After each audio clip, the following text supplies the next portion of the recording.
Good morning, ladies and gentlemen, and thank you very much for joining the webinar on resource adequacy methodologies. We will, with this webinar, give you a feedback on following the stakeholder consultation, public consultation on the adequacy methodologies for resource adequacy, value of loss load, cost of entry, reliability standard. So we have around the table as speaker. So myself, I'm Alban Joyeux, Adequacy Manager at ENTSO-E. We have Daniel Huertas, who is Task Force Adequacy Governor from ELIA, and Isabelle Bayeul, who is Task Force Value of Loss Load Governor in RTE, the French system operator, and ELIA being the Belgium system operator that are both members of ENTSO-E.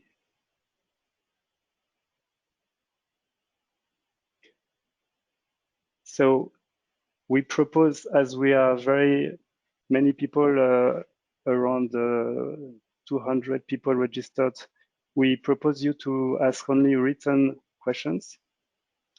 You have a dedicated question box in the tool GoToWebinar. Don't hesitate. So we will explain our different updates and positions related to the main updates in the methodologies. So today we don't plan to go into details of each content, but rather to give you an overview and to allow you to ask for questions related to clarification on this overview. So I will propose to start this webinar with the agenda for today. So we have 2 hours to introduce you for this webinar and give you a feedback on the latest status. So as in the last webinar we had in December, mid-December, before or in the middle of the public consultation, we want to give a similar webinar, but giving you the feedback after the public consultation. So we will go through the different methodologies. The one European Resource Adequacy Assessment Methodology, ERAA, the value of loss load combined with cost of new entry and reliability standards that are all of 3 methodologies in one block. These methodologies are all required by the Clean Energy Package, electricity regulation, especially mentioned in Article 23, where ENTSO-E is required to draft these respective methodologies and submit them to ACER. So we are at the latest stage of that before submission to ACER. So I propose you to give you an overview of where we are now. So as I said, we had mid-December our last public stakeholder workshop, a physical workshop. This time it's only webinar, it cannot be else. And I hope everything is fine for you. So we had the public consultation from December to end of January, and then we had worked on the different comments, on the numerous comments, and we'll come back to that, and with adjustment of the methodology when possible, and with different updates. And the methodology is currently under consultation by the committees of the ENTSO-E members this week, very concretely. So it has already an advanced stage, and it's planned to be formally approved by the ENTSO-E committee, and then will be sent to ASO for formal submission. The target is to have that by end April, earliest of May. And then at that stage, ASO will have its process for approval with their own consultation. And according to the regulation, ASO has 3 months for approval of the both methodologies. So today we are in the second webinar public workshop. It's not really a workshop, it's rather a feedback of the public consultation. And we will give you an overview of the status and the next steps.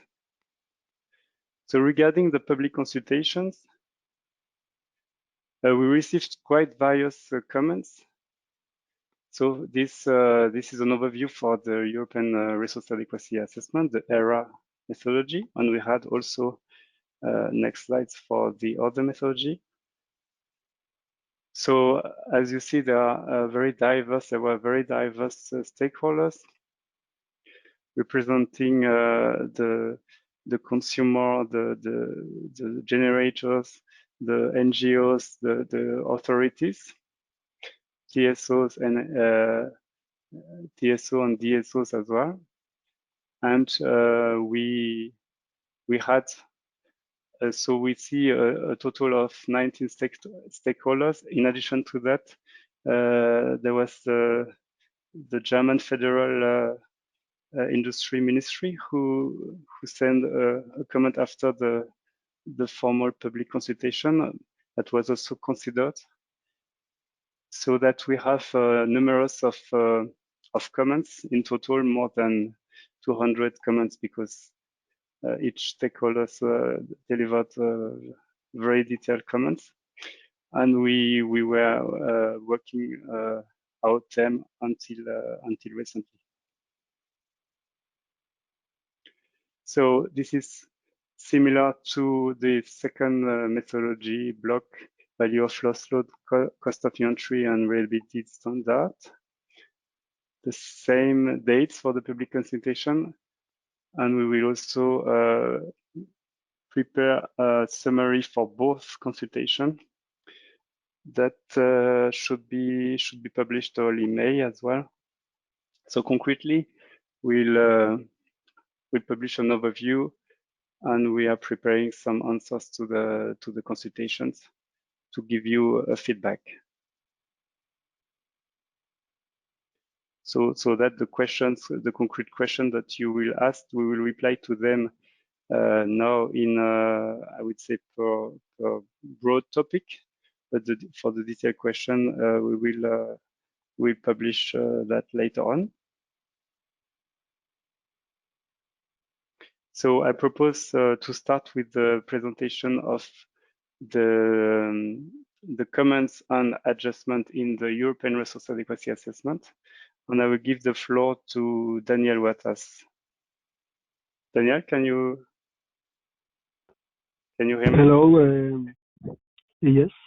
Good morning, Hello, Daniel. good morning, everyone. Welcome. Thank you. The sound quality is okay? Can you hear me fine? Yeah, yes, very good. Yeah. Okay. So good morning, everybody. Now we will give you an overview of the main topics for which we have received extensive comments. We have gathered them in several blocks, and the format of the slides you will see are like this. So we will put a number of points which summarize the main stakeholder comments in black on the top, and then in blue you will see the ENTSO-E position, which summarizes the position which is taken both in the methodology and also in the answers that we will publish regarding the consultation. Okay, so the main first topic, of course, for the ERAA which has been raised by many stakeholders, of course, is the topic of data and transparency. Indeed, so many stakeholders, they request rightly the publication of input data sets and assumptions. Some may even mention the publication of models. and other stakeholders also stress the importance to protect commercially sensitive data. So we have received various type of comments regarding this. Indeed, our position, and this is actually for ENTSO-E, this is one of the board, let's say, goals of ENTSO-E, is let's say working very much towards transparency. So of course, in ENTSO-E, we are constantly working, and our main approach is to continue working in improved models that build on a clear and transparent set of assumptions and input data sets.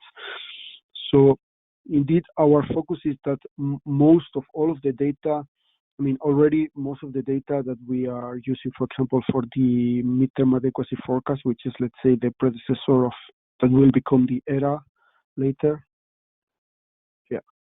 This is already published in our report, so we will continue to do so, and then increase the granularity of this if needed, when needed.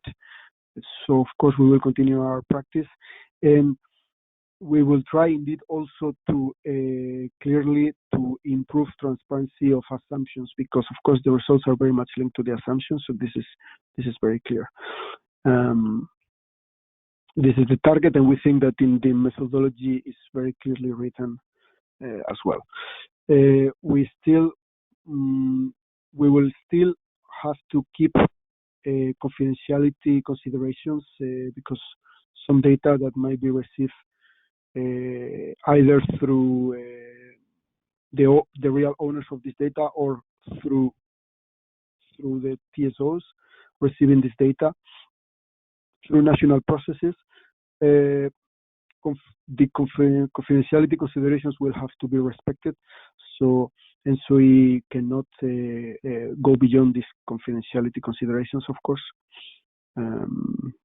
But otherwise, indeed, we will publish input data and assumptions in the most transparent possible way. Next slide, please. Another very important topic which has been raised by stakeholders and also in our discussions with Acer is the contribution of balancing reserves for adequacy, whether these reserves, which are not designed to cope with adequacy concerns, but rather with operational stability of the grid due to operational issues, whether they shall be considered also contributing to adequacy. And here we have actually received feedback in both directions. Some stakeholders, they support the consideration of all balancing reserves to be used for adequacy, and others rather state that they should not. Of course, so the position of ENTSO-E is that FCR, frequency containment reserves, and frequency restoration reserves, these two are at the core of the operational practice of TSOs regarding operational grid security, frequency stability, frequency quality, and as such, ENTSO-E position is clearly that these reserves shall not be used for adequacy, because their purpose is not to cope with resource adequacy, but rather to ensure frequency stability. So therefore, ENTSO-E position is that these two types of reserves are not considered in the simulation. They are subtracted from the available capacity, and they are not contributing to adequacy. On the other hand, we want to make clear that we do not exclude all the reserves. We are of the position that replacement reserves, which are supposed to replace and free up this FCR and FRR, and these ones, we do consider them as available for adequacy. So they do contribute to adequacy. They do contribute to solve problems related to expected ENS that you will see after market clearing of the ahead intraday. Otherwise, we will consider that there are still some risks linked to that, because these reserves, they are supposed to free the other ones, of course, for when they are used for their natural purpose, but still not considering them was deemed finally as a too conservative assumption for the adequacy assessments. So this is the final position of ENTSO-E in the draft methodology, which will be submitted to ACER. Next slide, Alban, please. We have also received quite a lot of comments lately about strategic reserves and their consideration, because even if they are out of the market, they're an out of the market element, they are still considered as a capacity mechanism in the definition of the European Commission. Our first proposal before the consultation was that the strategic reserves shall not be considered because they were out of the market, and we were proposing an in the market assessment. And then we were proposing that the national studies, which are under Article 24, would consider their effect in complementary studies. After the feedback received from all of you in the consultation, we reconsidered this position, and finally we have indeed considered that we will take them into account in the simulation, because indeed, according to the definition of the European Commission, strategic reserves, they still hold, they are qualified as capacity mechanisms. So in the sensitivity with capacity mechanisms, it is perhaps still necessary to take them into account. Still, because they are out of the market, we have made clear that their consideration will be after economic viability and after the, let's say, the probabilistic assessment. First step of the probabilistic assessment is performed, and they will be considered as only contributing to the adequacy of the country in which the strategic reserve is contracted. Quite clearly that they will not influence the prices, and they will, of course, not change the adequacy indicator of the countries for which the strategic reserve is not contracted. Also, should strategic reserves mechanisms have some cross-border design in them, this will be considered then. But in any case, this cross-border nature will not change the prices, and will only change the adequacy indicators of the countries which are within this cross-border arrangement of the mechanism. So clearly, they will not be considered as in the market or influencing the market and the market exchanges, because this is not their purpose.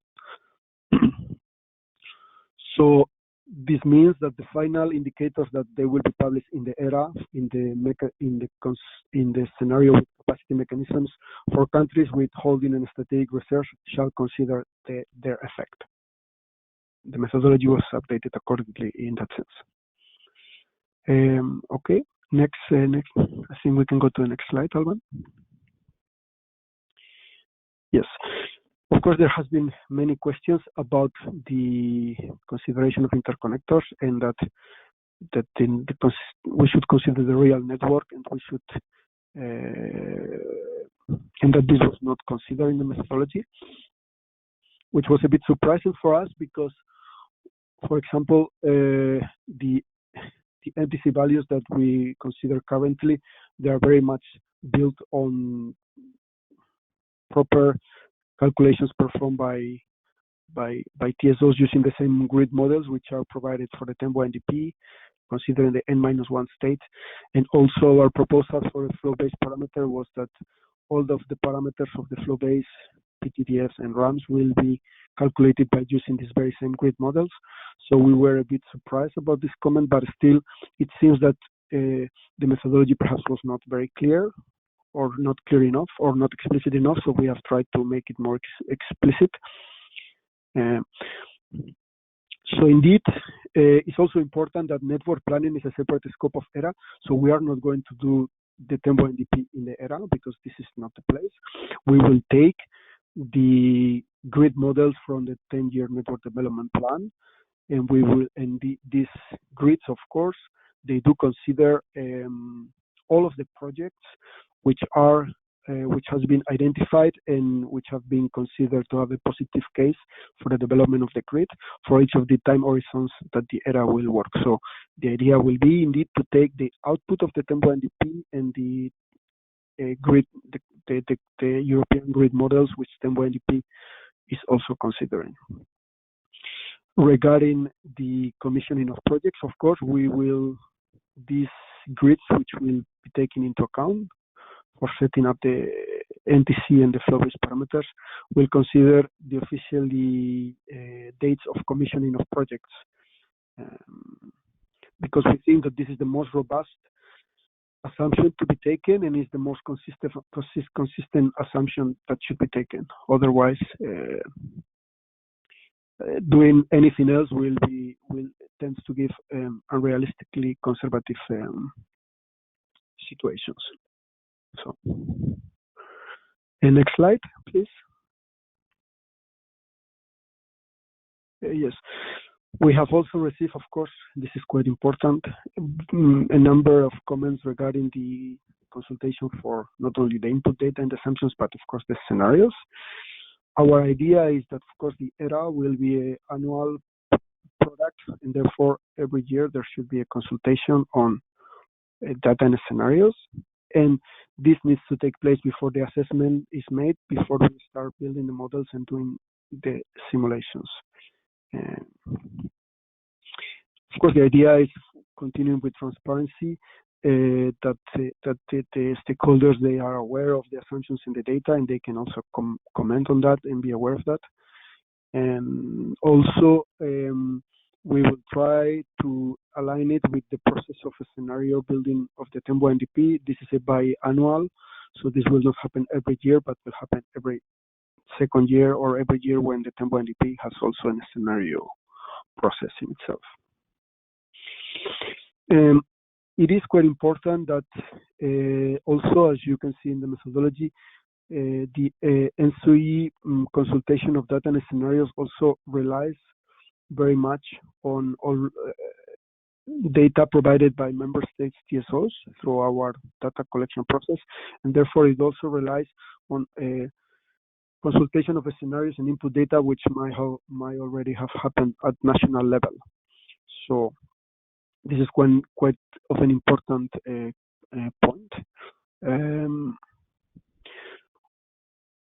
We will, of course, it will be very challenging when we hold this consultation, for example, like now, to provide answer to all of the questions and also perhaps consider all of the considerations at once in one report, if the report has to be published within 1 year.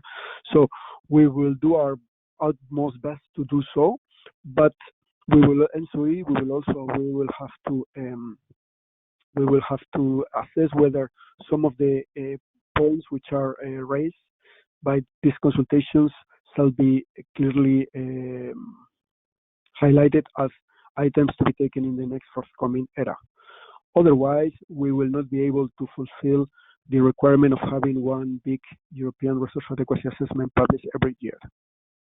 And in doing so, we want, of course, to be fully transparent on this process so that stakeholders, even if they do not agree on our choices, at least they are fully aware that why we have done this choice, this particular choice.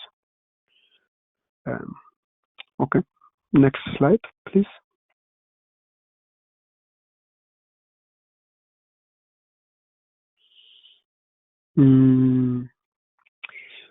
Regarding economic viability, of course, this is a very important new methodological item with respect to the midterm adequacy forecast. Midterm adequacy forecast, let's say it only considers the probabilistic assessment. The ERA will also perform an economic viability check of the data that we will receive from member states TSOs and assess for the technologies which are labeled as non-policy, meaning assets which they are not they do not rely on any support scheme or policy for having a positive business case and staying in the market.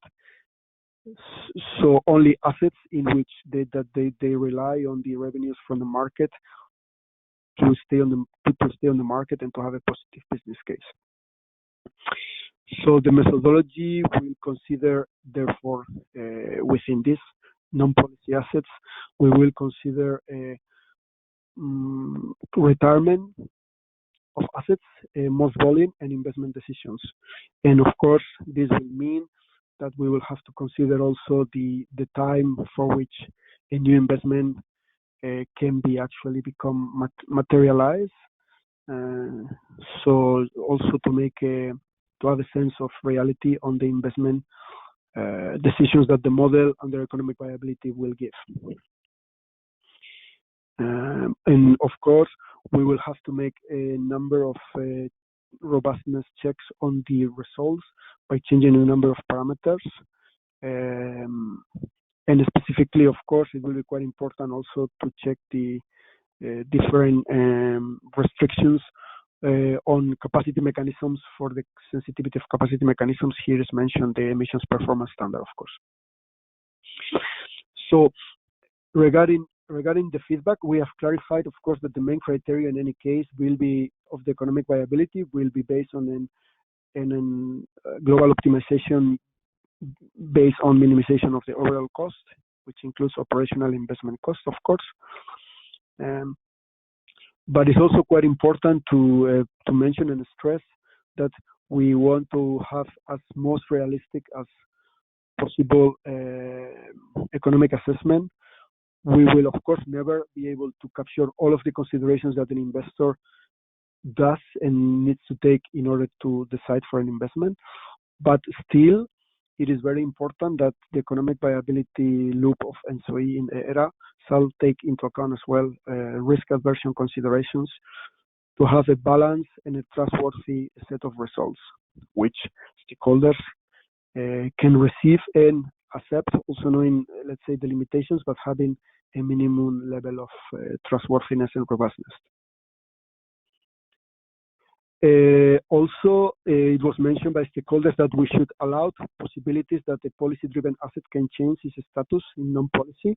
This assignment is not frozen, and some assets may, of some policy-driven, some policy support might fade out within the time frame of the assessment, and of course, this needs to be considered. And indeed, we have clarified this point in the assessment.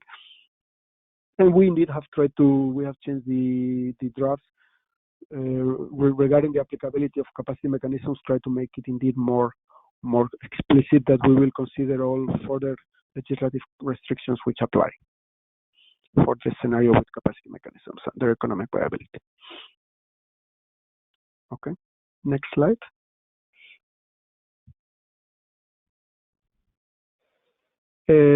Also, of course, both regarding the demand-side response is, of course, a very important subject. Go back, please. Previous slide. I think you moved one slide too much. Can you go, please? Can you please go back? Yeah, thank you. Topic number 7.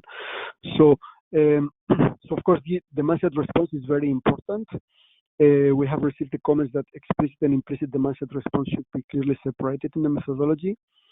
So we have also that there should be explanations on how explicit and implicit are modeled, and a consistent methodology is desired to consider the potential and the evolution of this. So we fully agree that DSR it is receiving an increased attention, and due to the expected increase of digitalization, different evolution of different tariffs, and the evolution of the different markets in the future, the potential of DSR could become quite important. It's like to become quite important for adequacy assessments. So we fully agree that the DSR is a very important part of the ERAA methodology. So we have extended the description to make very clear that we want to improve the way DSR is incorporated currently in the models. this is in two ways. First will be, of course, regarding the data. So we will have to have an improved process in which we will collect both for implicit and explicit demand-side response. We will collect the potential, the technical potential, the maximum technical DSR that you expect could have in a given member state, both as explicit and both as implicit, if possible. As well as this categorization regarding for each of these potentials,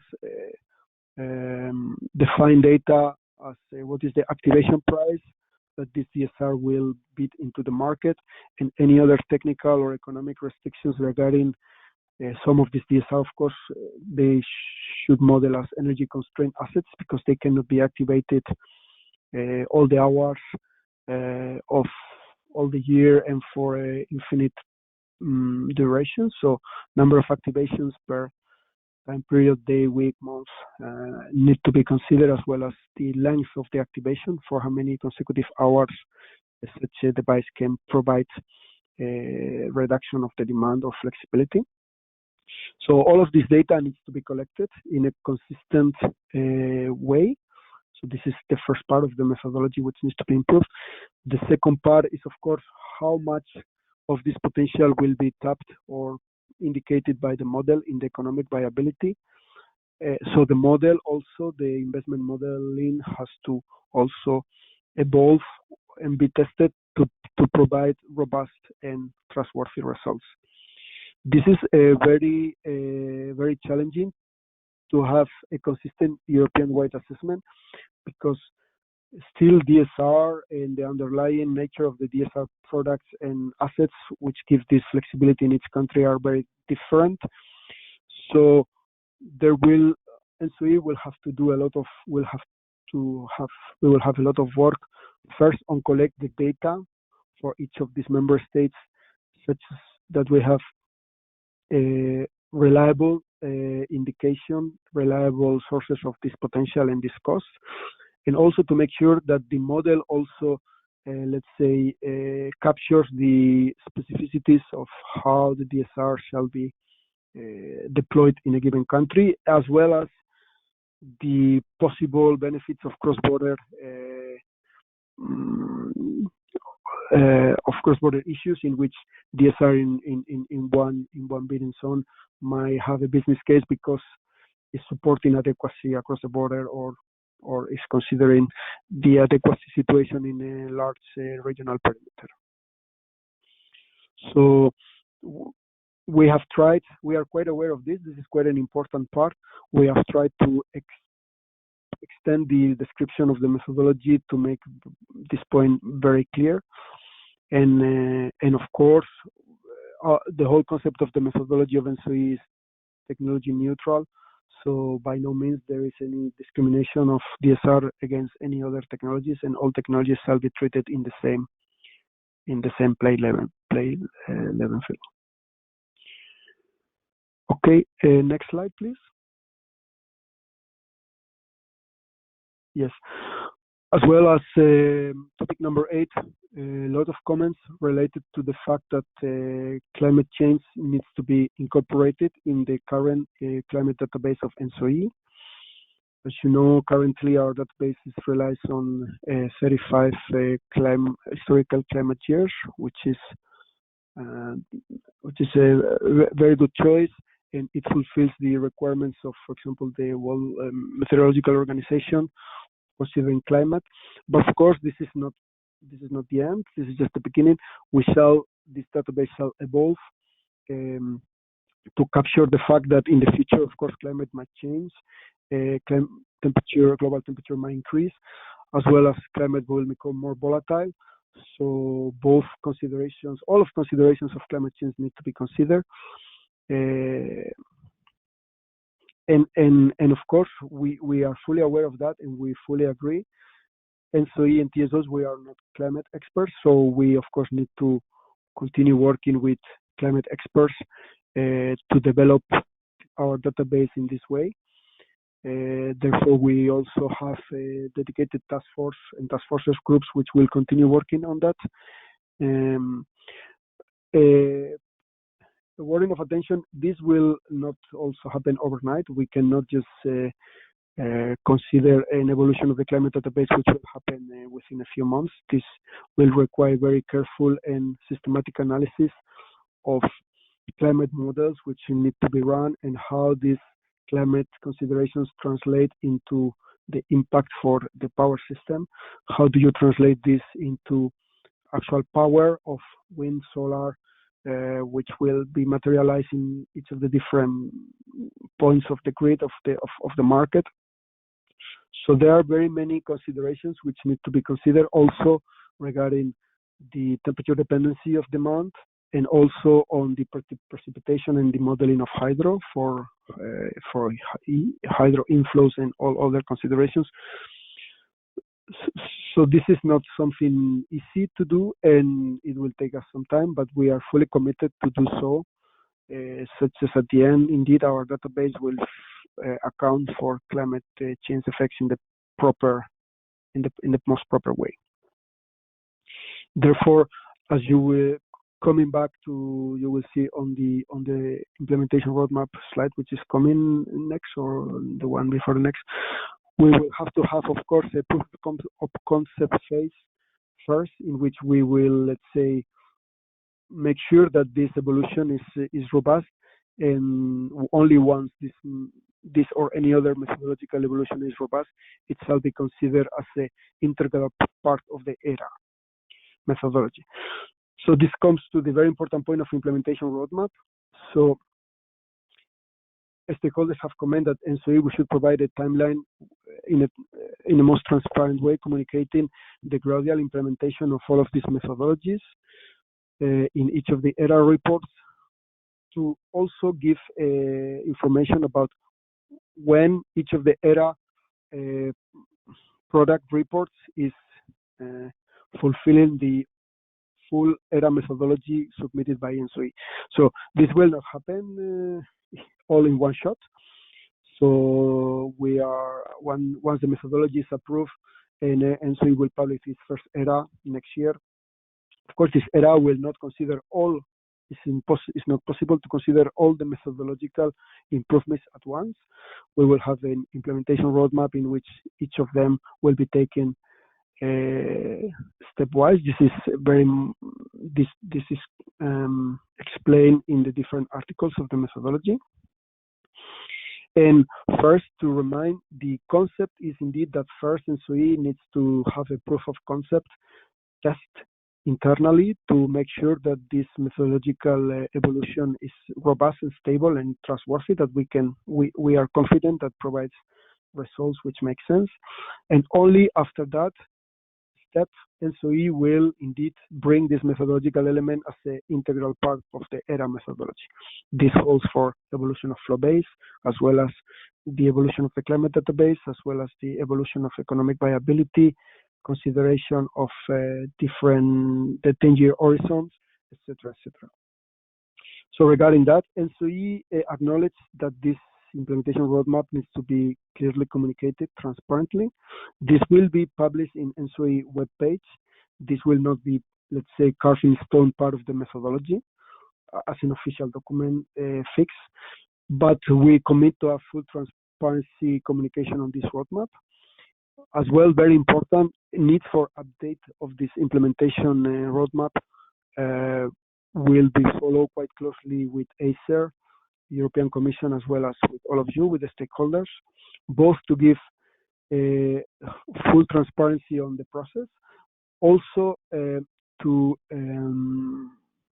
show the need to modify the implementation in both ways. Maybe we are faster than expected in phasing out some methodological items. We do not think so, because it's quite difficult what we have to do. But also to give a sense that this roadmap might be needed to be modified and adapted every time to reflect the current evolution of the implementation of the methodology. Yes, and I think next slide, or I am not sure. Yes, so this was all we had. So these are the main elements for the ERAA, Alban. So I now give the floor back to you. Thank you very much, Daniel. So I propose we keep the question for the end, but still I would propose you, Daniel, to reply now, if you can, to two blocks of questions. We have many questions, and we'll answer most of them probably by written way. But still, there are two blocks that I have prepared. One related to strategic reserve with the several stakeholders questions. So about the influencing of price by strategic reserve, how strategic reserve should be priced. Stakeholder proposed to price the strategic reserve at value of loss load, and how we will do it in the models. And the second question on strategic reserve by another stakeholder. We mentioned when we mention whenever feasible and under specific framework, what do we mean? Why feasible on which specific framework? Can you take these 2 points, Daniel? You want me to take them right now? Or later on, maybe. No, as you wish. Just tell me. If you want me to answer them right now, I can. Yeah, I think we can start. Yes, this points on strategic reserve, and there is another block on risk aversion with also several stakeholders. We can reply now, and then we will continue during the presentation to reply online, and at the end I have a Q&A final session. Okay, so on the first point on the price, I mean, so we are considering the current rules for these mechanisms, and current, as to the best of my knowledge, strategic reserves, even if they qualified as capacity mechanisms, they are all out of the market measures, and because of that, they do not influence the price. The activation of these measures, it occurs when the day-ahead and intraday market have cleared, and when you see that as you go from gate closure to real time, that you will have a deficit, meaning that you will have in our situation will be you will have a margin zero, and the only thing left in the system will be FCR and FRR. That's the only thing left. In our simulation, also replacement reserves will be used. You will have to make this decision a few hours before, because the activation of strategic reserves it takes some hours. But in that sense, this activation will be linked to reducing the shortage that you expect otherwise due to the adequacy crisis, and therefore I mean they do not influence, and they shall not influence the market prices. So in that sense, we are not considering, and we follow the current practice. Of course, there is in the mechanism of strategic reserves, there is the notion of imbalance settlement price, and the cost of activation of strategic reserves, which should be higher than the highest imbalance settlement price and value of VOLL. So in the design of these strategic reserves, indeed there is a notion of the cost, indirect cost of these reserves. But again, this is these ones are out of the market, and these considerations, they shall not influence the economic viability of the ERA. So in that sense, this is our position. The second point is that what we mean is that we will consider, of course, we will consider them when applicable, means we will consider them indeed from countries which they have in strategic reserves, as long as the mechanism is approved by DG Competition under state aid guidelines. And also, this is what it means when applicable, means when this mechanism is official, until the time that the mechanism is official, following the current approval. And also in relation to, we will consider their cross-border nature only if the mechanism approved by a state aid has an approved cross-border component in it. We will not make any assumption of the nature of cross-border of strategic reserves before such a statement is made by the authority approving this mechanism, which is DG Competition. So we will follow the official channels and consider the strategic research under the official approved design of the mechanism. This is what is meant by when relevant and applicable. So that's it, Alban. Thanks a lot, Daniel. Then I propose to have a second block of questions now on risk aversion, and then we can move to the value of last load, and then we will fine-tune the questions, remaining question on ERAA later on. So the question of risk aversion is also a very very important one. From this, we received especially three comments. So one question is, how will you consider this risk aversion? For instance, with higher hurdle rates? Question mark. Second point is, what about risk aversion from which actor perspective will it be considered? From TSOs, from producers, from consumers? Because this stakeholder states that the different stakeholders might have a different risk aversion position for similar investment. And the third question is also related. So how will risk aversion be included in the methodology, and who will be considered risk averse?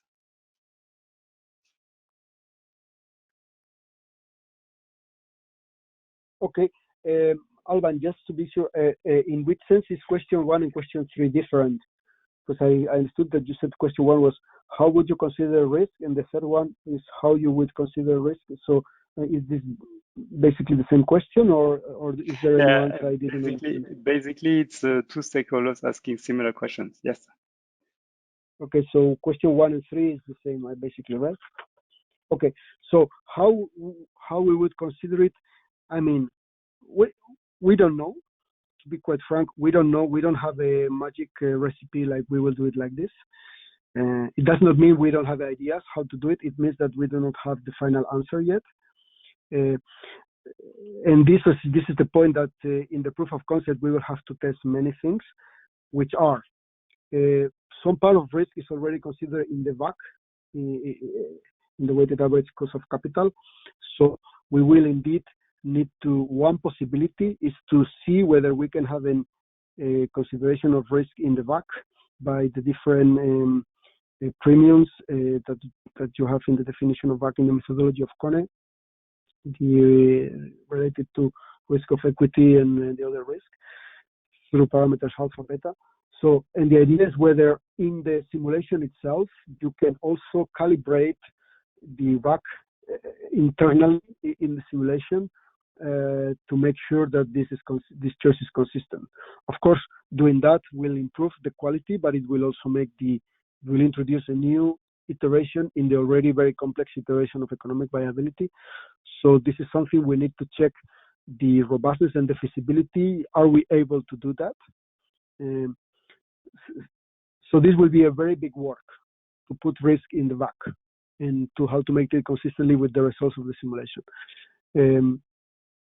Of course, also VAC, it is typically you need to have a model for the utility function, and all of the models regarding utility functions, they have some assumptions of the distribution of revenues, which we believe they do not capture fully all of the risk which are related to skewness of revenues and details of the distribution. So we believe that we will not be able to capture all risk by VAC. So we have the ambition to test also considering in the definition of revenues different indicators which capture that. For example, just to give an example, we have made no decision whatsoever, but maybe considering value at risk or conditional value at risk or any others in order to complement the economic viability in itself. And as you can understand, all of this needs to be consistent. So any consideration in the revenues, which is also affecting the objective function of the optimization for the net present value, needs to be consistent with the choice of VAC, etc., etc. This is about how we plan to do it. And this will take us a lot of time. So that's why we cannot just promise that this will be ready in a few months, because we are talking about economic viability for, in principle, the whole European perimeter with many units, many assets, generation, demand, storage, flexibility in the model. So it's quite a bit work. From which actor? Yeah, indeed. So we should try to make sure that our model captures in a robust and trustworthy way the expected behavior that we might see in the market. This means if the investment model decides to have an investment on a DSR, this should try to reflect the position of the owner of this asset, which will make this decision to make this investment. So we will have to try to mimic the actor which is making the financial decision, which has to go to a bank and ask for the loan. I mean, so at the end of the day, this is remember, these are non-policy assets. These are assets which will stay in the market based on the revenues they get from the market without any support. So this is, at the end of the day, basically there are some market parties which are making a decision to bring an asset, to bring an investment to the market, and our model should be able to capture that. And this could, and just to be very clear, this is not only risk related to investment in very large thermal power plants. This will have to be risk and opportunities. So not only risk and opportunities for deployment of DSR, and maybe even substitution of DSR with conventional power plants within the economic viability and the interplay between most value in the commissioning and investment of new assets.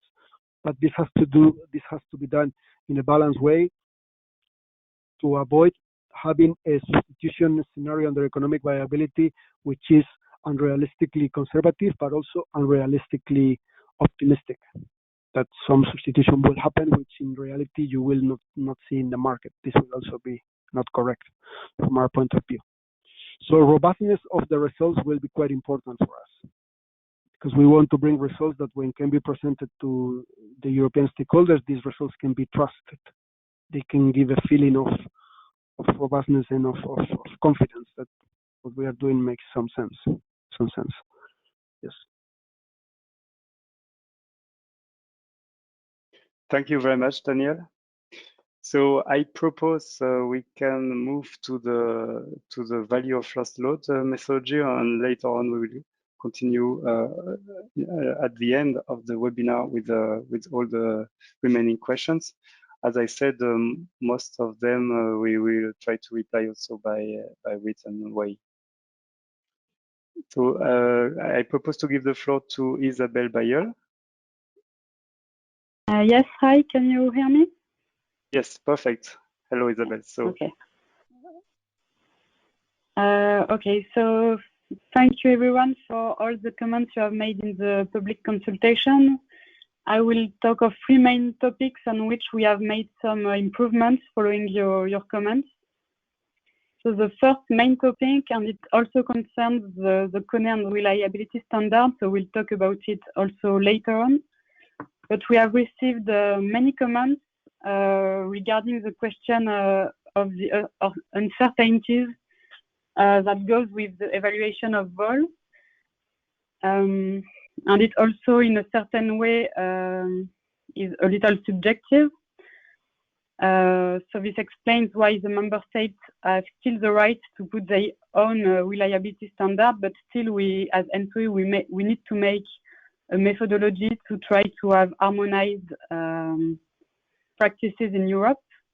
But following the public consultation, we have in our methodology document precise where there are uncertainties, and so we have introduced the notion of a confidence interval. So in this way, instead of having only one value following a lot of calculation with lots of uncertainties, we'll have one central value and also a confidence interval around it, so that the member states will know that the value is between those is comprised in this confidence interval. So the member states will have more information to set their reliability standards, knowing all those uncertainties.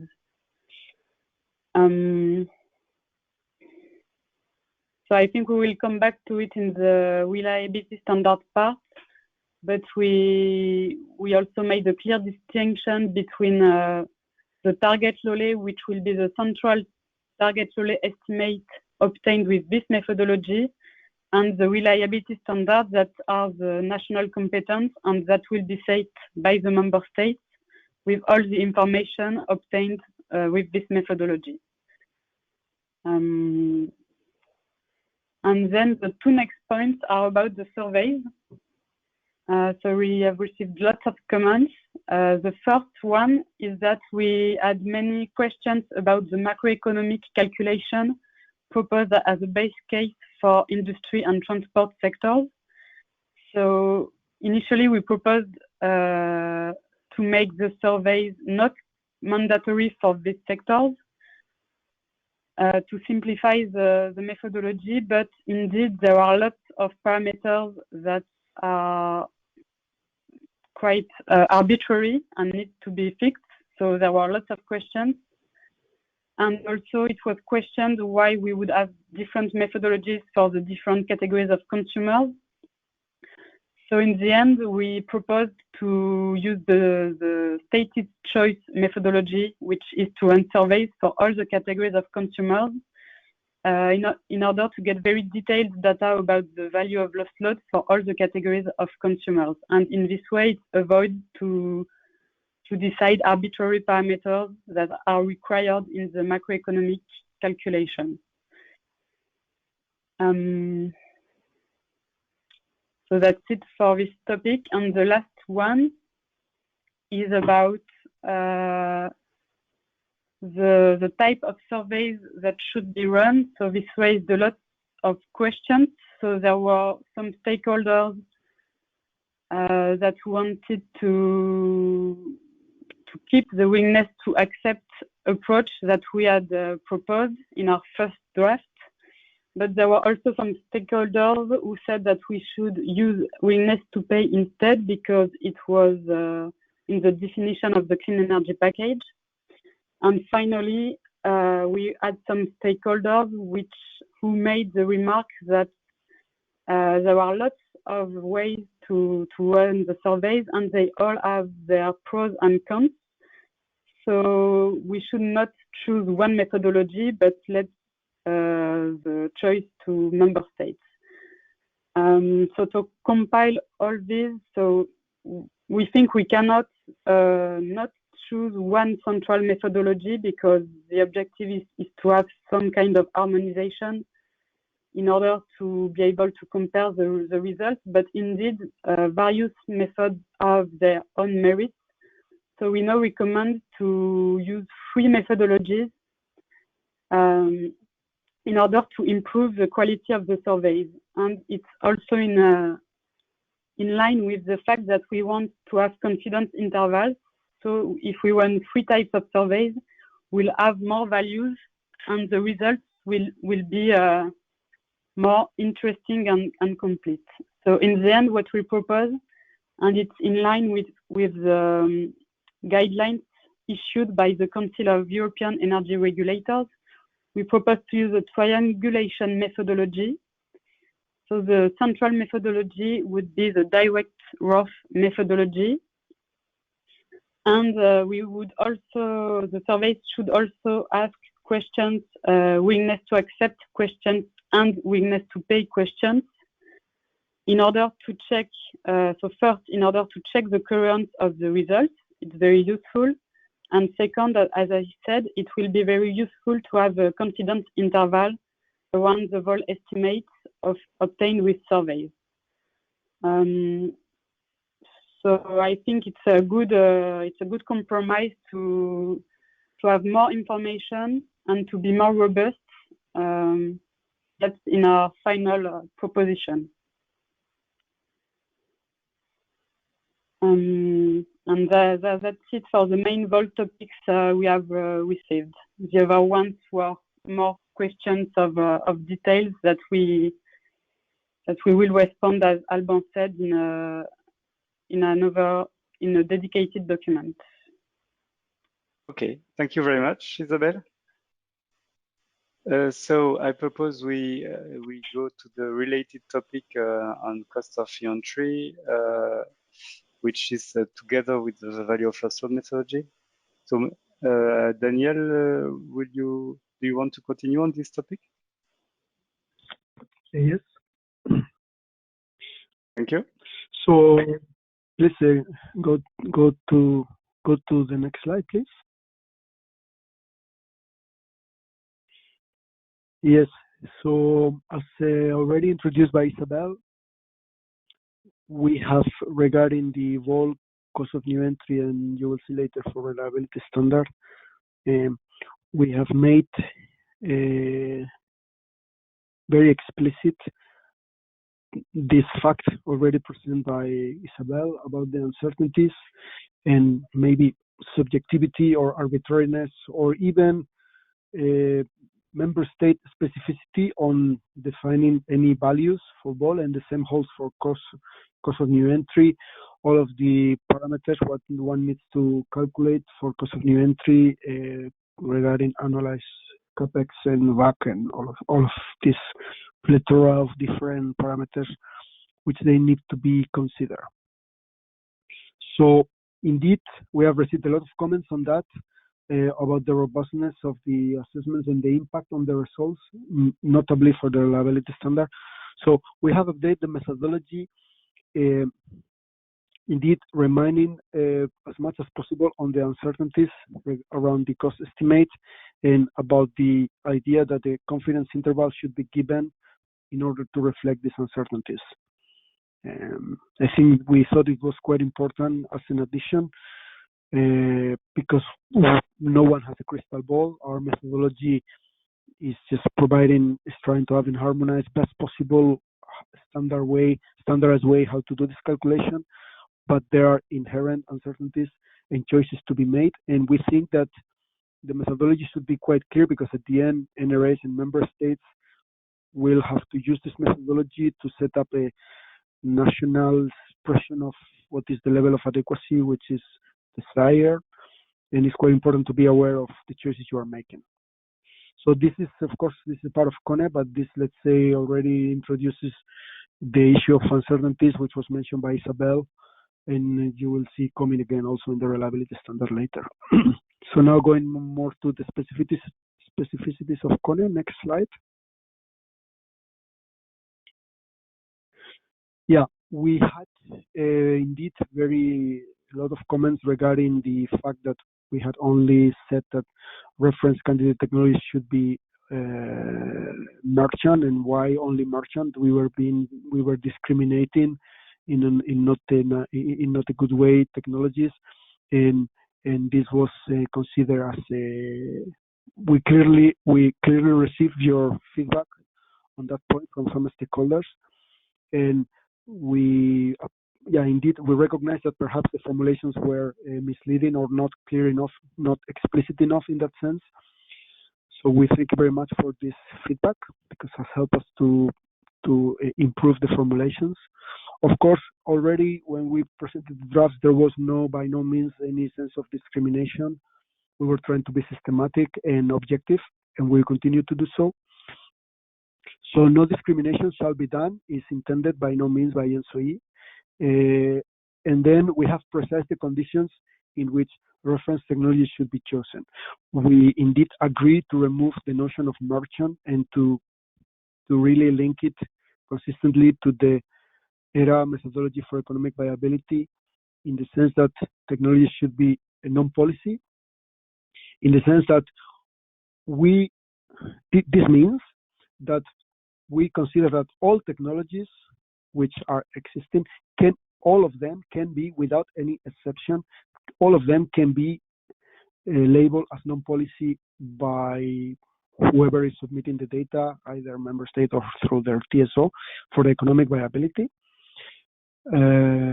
And in doing so, this shall be consistent in the calculation of the CONE as reference technology. So any technology can be proposed as candidate for reference technology, but in doing so, one will have to consider that no public support is considered.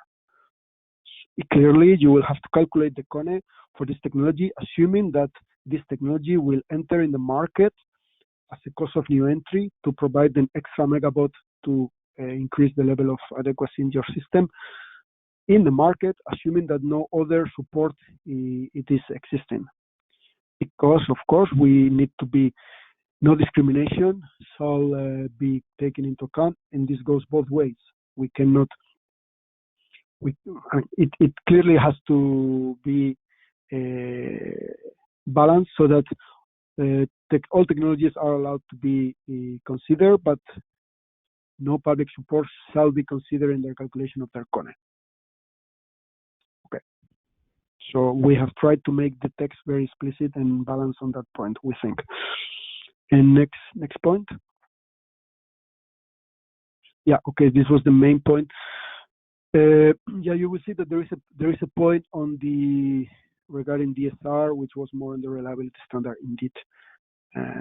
Yeah, so maybe it's not in the slide, but we should mention we have also tried to stress, of course, very important, that the same parameters that shall be used for calculation of CONE, all of the technical economic parameters which will be considered for the calculation of CONE need to be the same as the ones that ENTSO-E will consider for the calculation of the economic viability.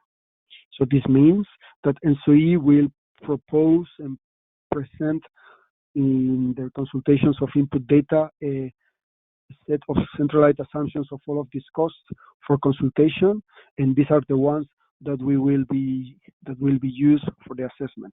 Now, this will mean that we will recommend that member states, when calculating their CONE, they will use and refer maximally to the ENTSO-E values to ensure consistency. Of course, we cannot force or check that the competent authority will do so. If the competent authority will do something different, ENTSO-E we will have to, of course, try to align as much as possible with whatever choice is made to at the end of the day be consistent. Yeah, so I think this is also a point, a very important point we have tried to make more explicit in the final draft methodology after consultation. Yeah. Now regarding the reliability standard methodology, next slide, Alban, please.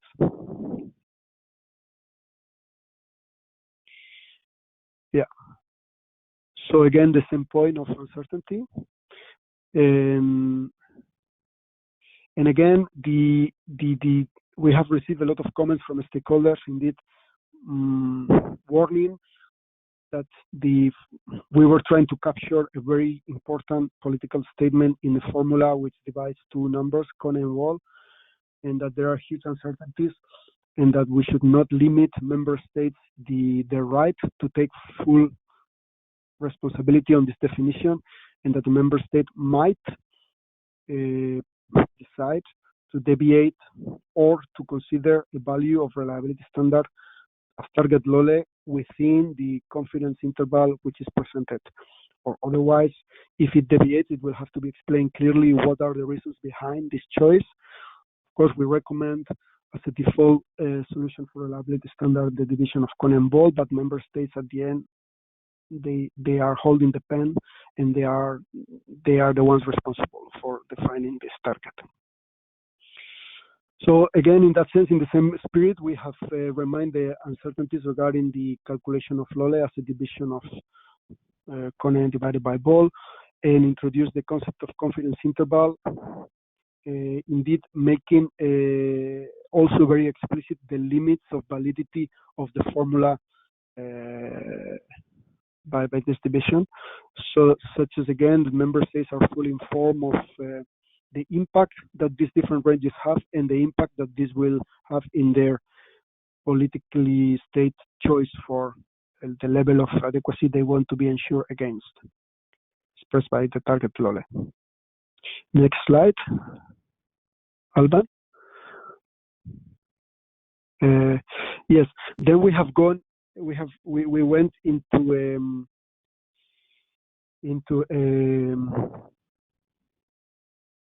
some details in Article 18.3 regarding the limits of validity of the formula, which is new, just to be very explicit on the point I mentioned before. And this is really mainly as an information for NRAs and member states when reading this methodology, so they are fully able to grasp what does it mean to use this formula and the things they should be careful about when using this formula and deploying this methodology. So we have put a lot of text. I mean, this is a new article, and quite a lot of you will see quite a lot of additions around this concept. But basically, the content evolution is just the one presented in this slide. Maybe going to the next one. We have also next slide, Alban, please. Yeah. We also received valid comments about that this formula also does not exhaustively reflect the economic optimum the power system could reach. For example, in case that the technologies which have variable cost energy constraints, they are the reference technology with lowest CONE, and that this should be considered. We have extended in the appendix the derivation of this formula specifically for DSR, in case in which DSR, of course, will have variable costs which are non-negligible compared to the benefit they bring to the activation, meaning that the variable costs are non-negligible compared to the annualized capex. And of course, non-negligible compared to the value of lost loads in the considering market, but strictly speaking, lower. And you will see, within these assumptions, you see that the formula can be readapted in the way which is presented, where it will be LOLE equal to CONE divided by VOLL minus variable cost. Of course, this formula is only valid if variable cost is strictly speaking lower than VOLL, because if they are equal, you will see it does not make any meaning. Also, on the other hand, in general, this is specifically for DSR because we have received very specific questions about this. So we have proposed in the appendix an explicit formula for DSR. In general, for storage technologies, there could be a reduction of cost of cost of the system for supply and demand, and supply and demand with the resource available. So in general, the formula can be written like this: LOLE equal CONE minus variation of this cost, with Q meaning the quantity of megawatt that you introduce from this new technology, which in this case would be storage technology. So the formula can be also revised in this way. And we have clearly mentioned that in case that this formula will be applicable if storage technology is the reference technology with lowest CONE. And therefore, if such a formula is applied, the member state shall present explicitly the methodology used to consider this effect, this change on cost, which is cost other than capital cost, of course, a notion of how much the operational cost of the system will change when you marginally add a megawatt of this technology. So you will have to do marginal simulations, either from the ERAA or a national study, in order to make this calculation. So it will be quite complex. But still, it's possible for a member state to have the revision of the formula for these technologies in this way. In the last point, we have also clarified the fact of cost of renewal prolongation in the methodology, meaning that it could be that due to national regulation, some existing assets which they are subjected to renewal by refurbishment or prolongation. These ones could be enough to, let's say, to cover the gap that the system might have in order to ensure their adequacy. And we have maybe clarified the conditions under which this situation can basically be considered in the calculation of the reliability standard.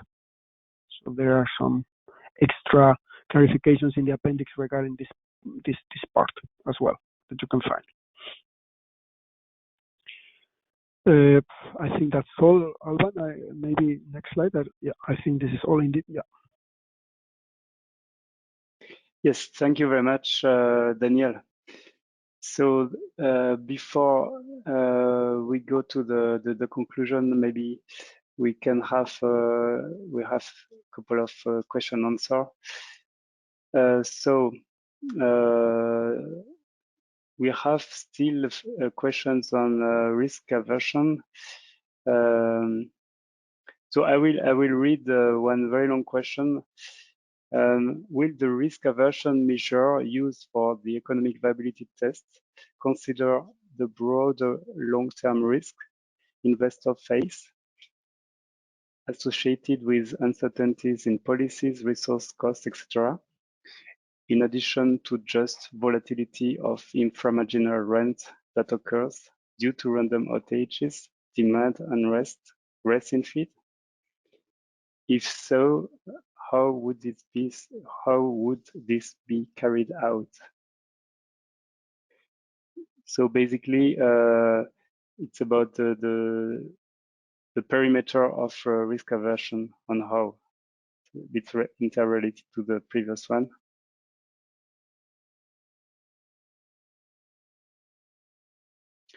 Maybe Daniel. Can you, just to make sure, can you repeat the question at the beginning, just for me to understand?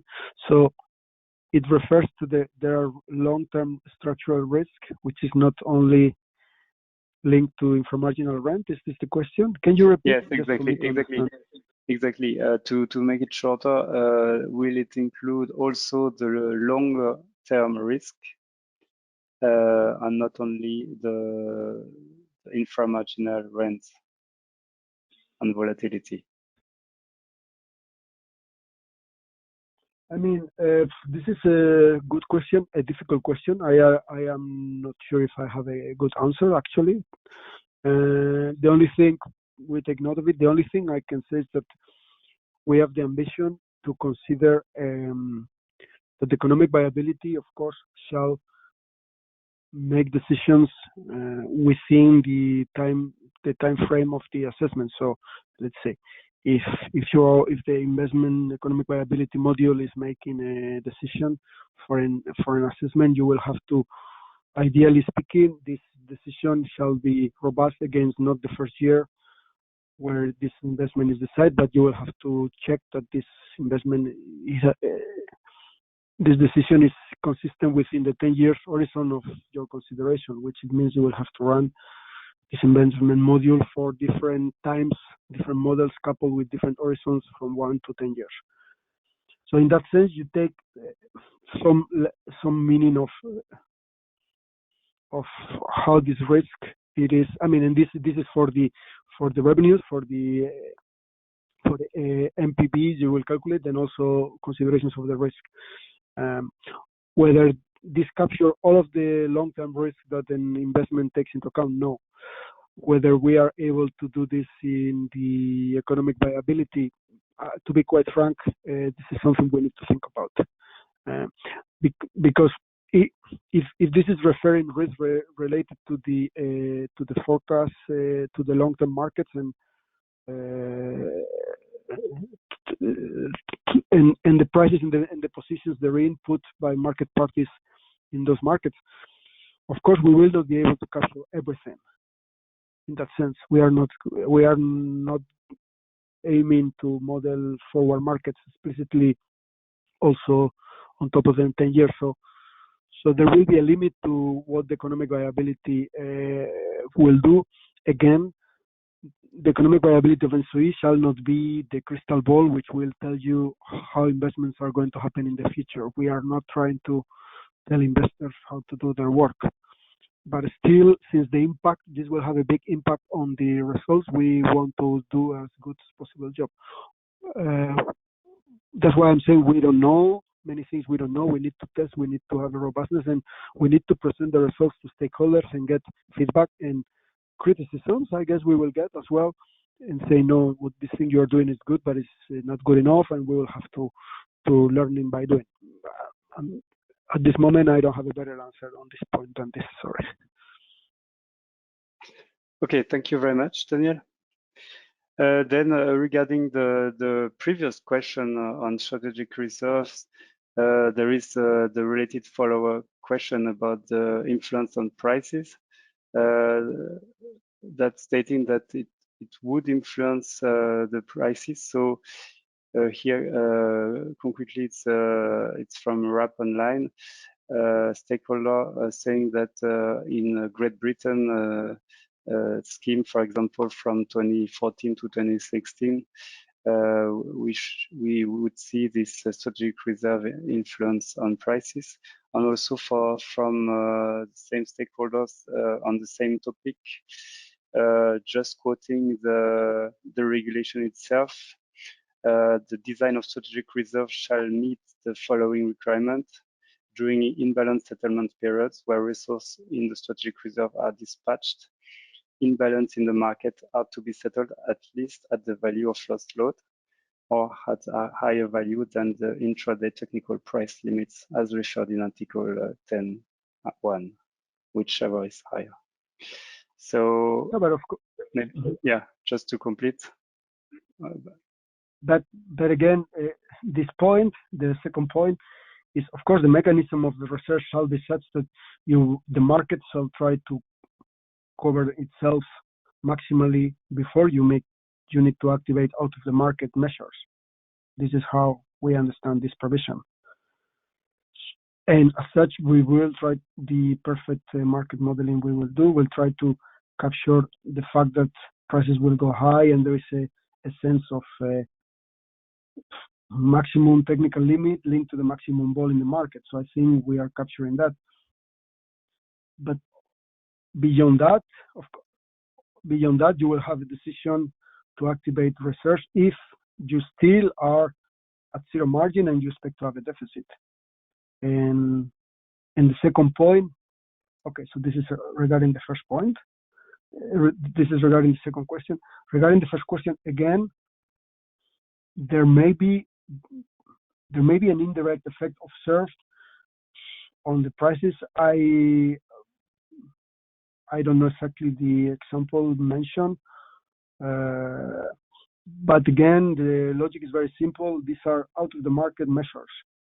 So we cannot consider them, and we will not consider them as acting in the market like any other resource. It will be wrong for our modeling to put strategic reserve capacity in our model, bidding to a price, even the VOLL, and influencing and being this power being exported to other countries like assets in the market. This is not how strategic research work. So we cannot consider them like this, and we will not consider them like this. The important thing is we have to recalculate the adequacy indicators after the market in case that there is an out of the market strategic reserves in place in a member state, and this we will do so. But the activation or not of a strategic reserve, we do not believe that it cannot impact significantly the economic viability of other assets in the long term within 1 or 2 10 years. So this is the point.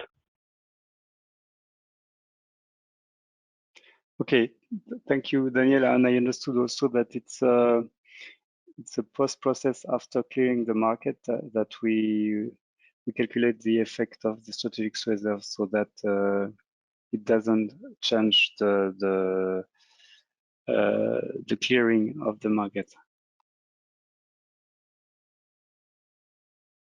Yeah, indeed, the activation of strategic reserves, it does not influence the clearing of the day-ahead market and the intraday market.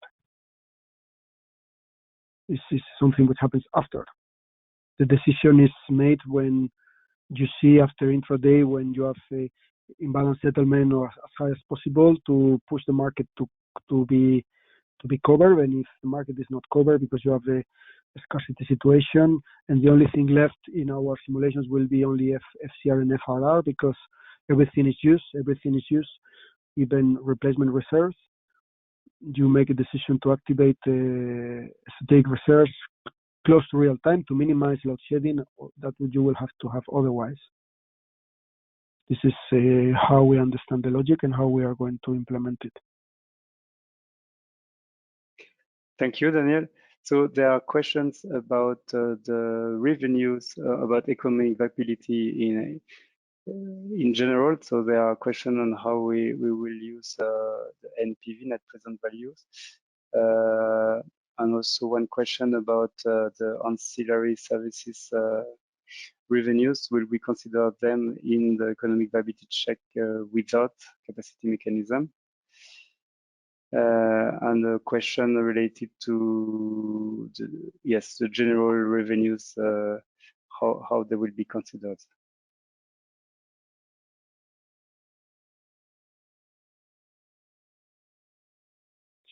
So indeed, this is a good point.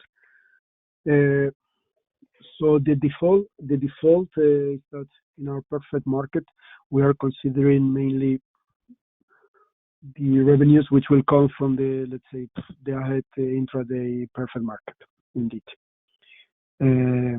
we have mentioned that if through the data collection, if there is a robust estimate endorsed by the authorities of the member states saying that in our market we have seen that this type of assets which you are putting into your economic viability type whatever, 1, 2, DSR type 1 under these specifications, we have seen this has been in the market enough, or we have a very strong indication by the market party holding these assets that they will make their business case also by taking so much percentage of revenues through ancillary services, and we have this figure provided through the data collection in a way that is really robust and endorsed, is really something which the market parties and the authorities of the country trust that this is representative, then indeed in that case this other will have to be added, this price other will have to be added to the economic viability model. But okay, so this we have written in our methodology. This was already before the consultation, and we will continue to do so. And the same goes for, because some other stakeholder, I think it was RAP in some workshops, they have been asked about scarcity pricing. The same holds for scarcity pricing. We will take, if there is a mechanism of scarcity pricing approved in a member state, where we have a clear view how this mechanism works and which type of revenues provides, and so it will take it. We will not make, on the contrary, we will not make academic global assumptions saying we assume all countries will implement that type of mechanism, and therefore we add this percentage of revenues in all assets for 10 years due to scarcity pricing or due to unexpected behavior of the balancing markets, because simply we cannot and we shall not do this. It needs to be very much based on robust assessment endorsed. And there, the point of national consultations will be quite important. We very much hope that this input will come to ENTSO-E through market parties or through member states through their TSO or through their TSO, very much based on a national discussion, because at the end of the day, all of these price adders we are talking about, they are really country specific. They depend very much on the way the different markets and the different setups are implemented in a different member state. So that's our consideration regarding that, the different revenue streams.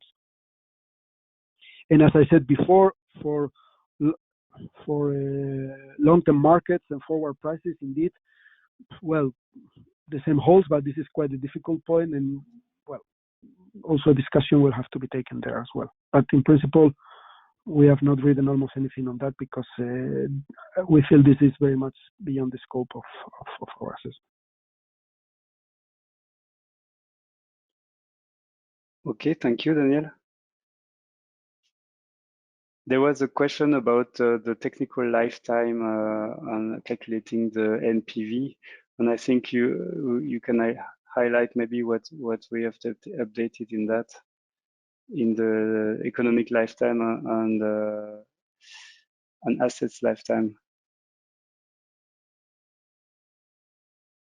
So concretely, in some cases, the technical lifetime of the asset can go beyond. I'm not sure I get the question, but there is the economic lifetime for the assessment, but in reality, some assets can last longer.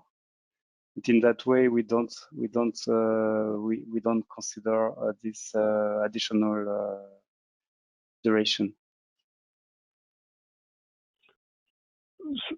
So indeed, it should be economic lifetime, which could be maximally technical lifetime of the asset, but it could be shorter. So we will have this will be part of the data put for consultation based on best sources and feedback from the actual market parties owning these assets and thinking about building these assets in future through the different data collection procedure that is presented in the draft.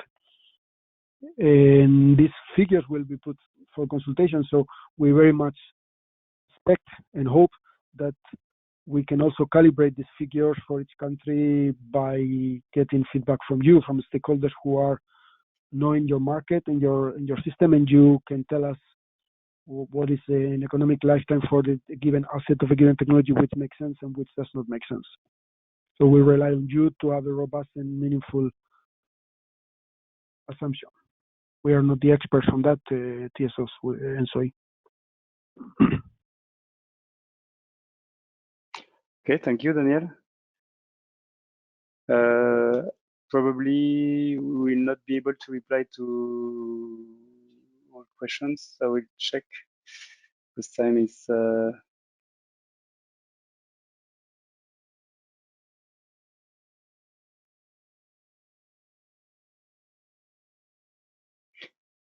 there is a very specific questions about battery degradation. I'm not sure. I will just read it. Do you consider battery degradation year on year or augmentation replacement cost based on the average C rate at which battery are discharged? So I think it belongs to the proof of concept phase. That Daniel, what can you give a statement on that? Mm-hmm. So this is a good question, which we have not. I mean, I don't have any concrete answers yet. We will do this and that. What it can be said is that it feels like this will very much, for example, if we are collecting data for investment candidates, which are batteries. This will be, let's say again, this will be a potential of how much power this battery can technically provide, to which price it will beat, and for how long, how many times. So, and this will, of course, influence the derating. And so, in defining these parameters, one can differentiate between, theoretically speaking, one can differentiate between assets which will take the considerations mentioned by the stakeholder in one way or another. If you consider this slitage and the fact that activating a battery for many hours will decrease their performance and the capacity which can be offered, this might be included in a certain way in the definition of these candidates. But again, we need to have input from battery developers, people who are professionals on this technology, to actually know what is the expected behavior. And if we, again, if this data is provided with sufficient robustness and endorsement through the data collection, and we have confidence that this is input which is robust and trustworthy, which we can use, we will try our best to use it. Again, our point is that we as ENTSO-E, we cannot be expected to make global assumptions on technologies predicting an arbitrary global evolution of a technology based on some global assumptions which might not be endorsed by the owners of these assets because it's not realistic. So we cannot do that. We will very much rely on the input provided to us through the consultation, through the data collection procedure and the consultations on data and assumptions. So I know it's a partial answer, but that's all we can say at this moment on this, I think. Thanks a lot, Daniel. I think, yes, we will be transparent with our assumption in the proof of concept in the next phase of implementation of this methodology. There was, I think it's the last question for now, and then maybe we will see. We propose to send them or to publish them on the website actually under the consultation page.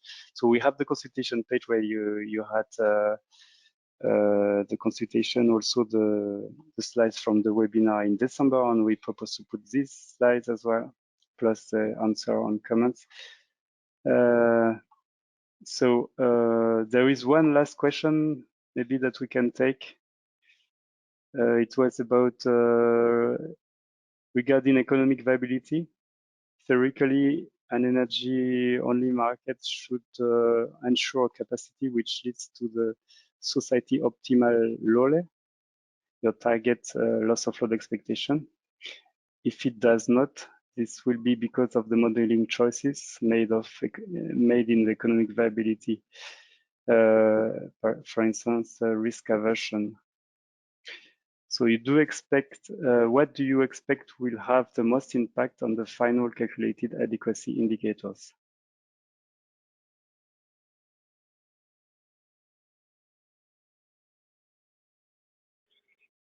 I mean, the way this question is presented, it is putting forward an opinion, which some people might agree, some people might not agree on the rates of the energy on the market. So we have to be, let's say, beyond opinions and objective. We will try to do so. So of course, indeed, whether you can, regarding economic viability, almost everything we will assume will have an impact. Of course, whether we, yes, so how many Monte Carlo years we consider, how many years do we couple the decisions for all the years within the time? Do we consider all of the units? In the unit, we aggregate the units. What is the time accuracy of the optimizer? Many choices which we need to check. Regarding risk, of course, we will have to check. We will have to check that the decisions made by the model, they basically they are not weak, in the sense that if you do not consider any risk, you may have some assets which they have a present value, but changing some parameters of the assessment will not reproduce these results. This is something which is a result which will not be robust. On the other hand, if we consider very pessimistic risk aversion, you will see again that many assets will not be eligible, and this will also be this will not be robust on the other side of the scale of the results. So everything will have an impact. We will have, that's why in our proof of concept we will have to do what we call robustness test. We will have to test that the results that we have, they are robust against the assumptions we are making. And then we will try to make assumptions which are as objective as possible without forcing the model to get one outcome against the other. So that's why we'll have to make let's say, simulations of economic viability without capacity mechanisms, which this will give a proxy of energy-only market. And there we will also, because it's in the clean energy package, we will have to do the same simulations considering the effect of existing plan approved by state aid capacity mechanisms. We will have to do that. So, and we hope that the results we will get will be robust. That when they are presented to stakeholders, they can be endorsed. Whether people agree or disagree with the conclusions is another point, but at least that the assessment is robust and one can have a discussion on these results, a policy discussion on these results, which at the end is what the clean energy package wants ERA to contribute to. Thank you, Daniel. And I will take a very last one regarding the LOLA formula showed in the last slide. How storage technology can reduce KONE, the DC per DQ. Could you clarify the rationale for the reduction? Thanks. So that's the last one, and then we go to the conclusion. This is a very good question. We have really thought about it very long. And the logic, making a very long story short, is the fact that if you add 1 megawatt of this asset storage, in principle, this formula is assuming you add a megawatt in the hours of LOLE. That when you add a megawatt and then you reduce the ENS by 1 megawatt for all the hours where you have ENS, and this is what this formula is, a marginal formula at the end of the day, right? It's expressing optimum in a marginal way. The logic behind is that when you put a megawatt of storage, this megawatt could also be active for, I mean, this holds for any technology, all right? When you add a megawatt of any technology, being a peaking, being a storage DSR, this megawatt, if it's coming, it may also be active in the market, so it will have a contribution outside LOLE hours. And there, the point is that for storage assets, you could see that this effect that you will see if you, for example, you calculate the operational cost of your model and then you add 1 megawatt and then you recalculate everything. You could see for some assets that this DC DQ could have a significant effect. Whereas for other, maybe for peaking unit or where the annuity is so high, this is like the 5th, 6th decimal, so it doesn't really matter. That's the point. But for some assets, this can have a disruptive effect, especially in systems where maybe the penetration of these assets will be quite large. We are really talking about when this is the reference technology, and then you have a massive deployment of storage or flexible assets to ensure your adequacy or to complement your market. Okay, this is the idea behind this DCDQ. So because this will have to be, by doing so, if a member state defining their LOLE wants to do that, what we think it will have to happen is that their national study will have to do or whatever mandated study that the authority, the competent authority will mandate to the entity performing this national study or this study, which could be a TSO, could be a consultant, could be an agency, a technical agency of the administration, whoever it is.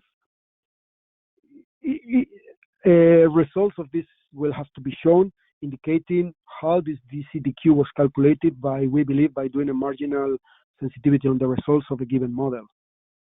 And this will have to be reported. Yes, so that's the very long discussion made as short as possible. Thank you very much, Daniel. So I propose we conclude now with a takeaway.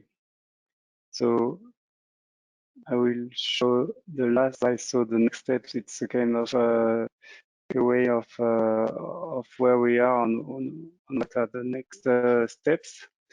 So for 2 blocks of methodology we discussed, we presented now, we have an updated version that is currently, as I mentioned, on the review of ENTSO-E committees this week. And this methodology shall be sent for approval from next week.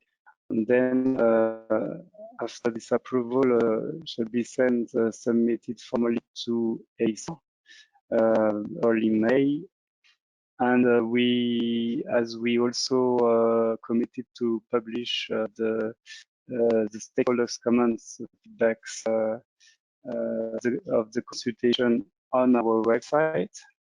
We also published the present slides, the today's presentation on the website on the consultation subpage. And we are fine-tuning the roadmap, implementation roadmap that is not yet available, but we will fine-tune it with ESA and publish it also on our website by the summer period. That's the next steps. So thank you very much for your attendance, your very high attendance on active questions. We propose, sorry, there might be questions we have replied in written way, or we will fine-tune later on, or we will publish. I propose we will publish the question answer table also on our website in the coming days. So unless Daniel or Isabel, you have a specific point, I propose we close this webinar. And thank you very much for the attendance, and have a nice day. Just thank you, everybody, Thank you, for your Alban. audience and for your attendance. Thank you. Bye-bye, everybody. Have a nice day.